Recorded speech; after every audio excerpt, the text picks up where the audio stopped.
Assalamualaikum warahmatullahi wabarakatuh. Berjumpa lagi bersama saya Rizka. Di video kali ini saya akan membahas mengenai salah satu berita yang sangat viral atau mungkin sangat hangat sekali dibicarakan di masyarakat kita pada saat ini, yakni adalah DPR RI yang sudah berhasil mengesahkan sebuah rancangan undang-undang tindak pidana kekerasan seksual menjadi undang-undang tindak pidana kekerasan seksual, di mana dengan adanya pengesahan undang-undang tersebut disadari atau tidak bahwasannya di negara kita ini tiap tahun semakin tinggi dan semakin meningkat sekali tingkat kekerasan seksual, dan ini bisa terjadi terhadap siapapun, dimanapun, dan juga kapanpun. Dengan adanya undang-undang yang sudah disahkan tersebut memungkinkan kita bisa terlindungi sebagai seorang korban ataupun juga sebagai seorang pelaku bisa mendapatkan sanksi dan aturan yang tegas ketika mendapatkan punishment tertentu atas perilaku kejahatan yang mereka lakukan. Nah, di sini dalam undang-undang tersebut ada salah satu pasal, yakni di pasal keempat ayat pertama, yang mengatur dan menjelaskan adanya 9 jenis tindak pidana kekerasan seksual yang diatur dalam pasal tersebut dalam undang-undang tadi ya. Salah satunya adalah di pasal 4 ayat 1 dengan bunyi tindak pidana kekerasan seksual terdiri atas A. Kekerasan non-fisik, B. Kekerasan fisik, C. Pemaksaan kontrasepsi, D. Pemaksaan sterilisasi, E. Pemaksaan perkawinan, F. Penyiksaan seksual, G. Eksploitasi seksual, H. Perbudakan seksual, I. Kekerasan seksual berbasis elektronik.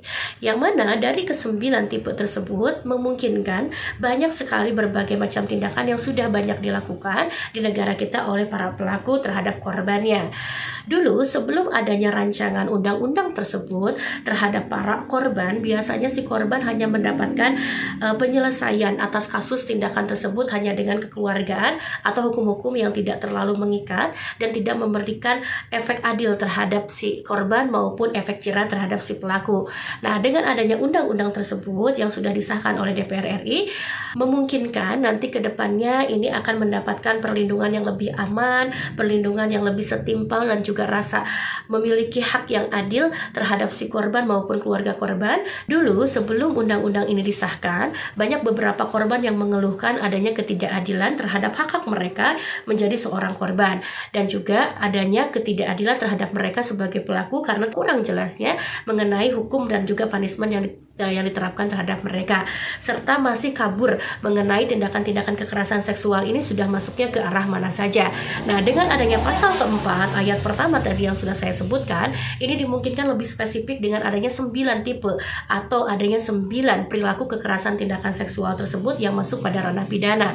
Dengan adanya tindakan yang jelas tersebut memungkinkan di dalamnya juga terdiri beberapa sanksi yang sangat jelas dan juga perlindungan terhadap si korban akibat dari pelecehan ataupun kekerasan seksual yang didapatkan. Dan sebagai seorang korban, mereka memiliki titik traumatik di masa lalu atau dinamakan sebagai post traumatic syndrome disorders, di mana mereka bisa merasakan traumatik akibat pelecehan dan kekerasan seksual tersebut dalam jangka waktu yang pendek maupun yang panjang. Oleh karena itu, dengan adanya undang-undang yang sangat jelas memungkinkan mereka mendapatkan perlindungan dan hak-haknya secara keadilan yang tepat dan juga sanksi yang tepat untuk mereka dari sisi si pelaku.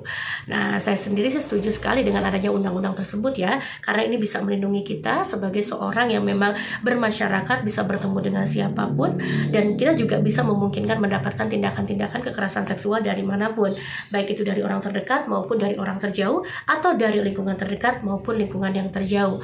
Karena biasanya ketika ada motif, bisa saja siapapun menjadi korbannya, dan pelakunya bisa saja itu dari lingkungan kita maupun dari lingkungan luar.